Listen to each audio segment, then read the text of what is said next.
Phobias are a normal part of the human experience. Most of us have some phobia or another: a fear of spiders, a fear of heights, a fear of the dark. Many phobias may be completely irrational, but few of them impact our day-to-day life. However, there is one irrational fear that might have an extremely adverse control on our well-being. It causes bodily reactions not present in other phobias and forces its sufferers to overlook their physical health. Hemophobia, the fear of blood. We all have blood coursing through us.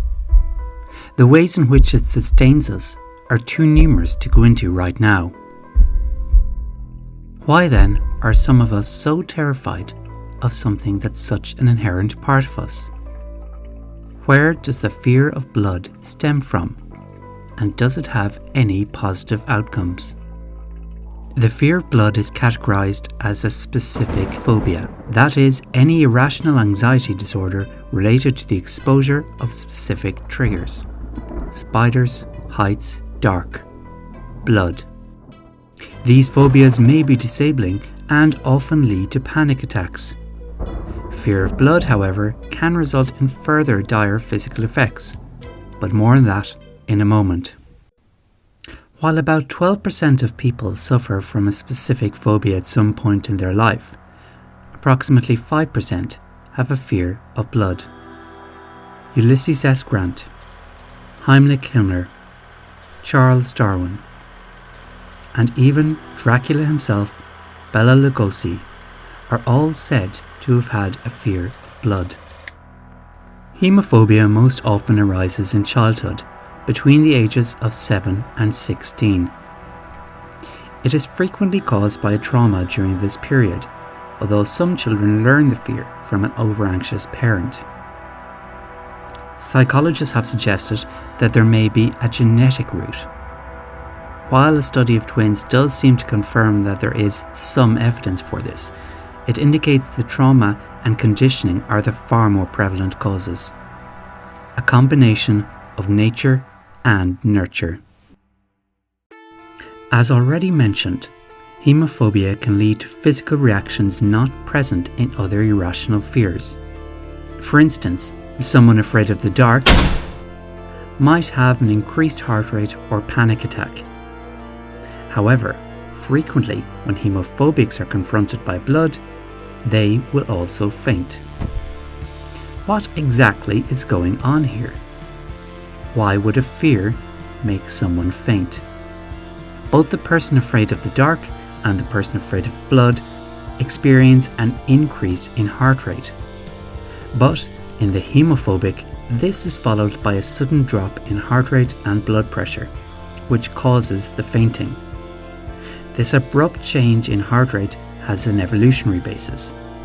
It stops you from losing too much blood. But some have also questioned whether the fainting response is a form of protection. If you see that someone in your tribe is injured, then maybe it's best if you play dead. Our bodies may have evolved to faint at the sight of blood in order to keep us safe.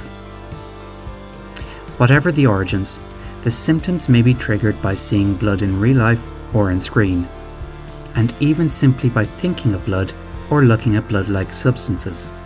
While panic attacks may be an inconvenience, the worst cases see sufferers avoiding the hospital due to their fear or refusing to undergo blood tests. Given this, treatment is absolutely crucial for many people. The primary way to combat hemophobia is through sessions of cognitive behavioral therapy. Patients are presented with exponentially extreme triggers in a controlled environment. At the same time, they will practice applied tension, essentially tensing muscles in order to increase heart rate and avoid fainting.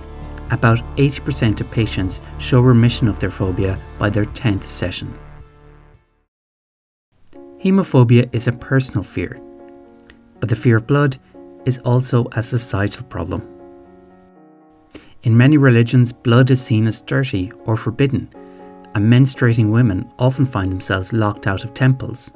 Meanwhile, in many countries, gay men are still restricted from donating blood. These fear-based discriminations are nothing new. At the dawn of blood transfusions, black people's blood was literally segregated from the blood of white people. Even today, it's predicted that country-by-country blood bans may be enforced in light of the coronavirus pandemic. Many will swoon when they do look on blood. The words of Oliver in Shakespeare's As You Like It, as true now as it was then. But perhaps we'll end on a quote from artist Marina Abramovich. I had so much fear of blood, and the first thing I did was to cut myself to see what happens. That's the only way to rebuild yourself.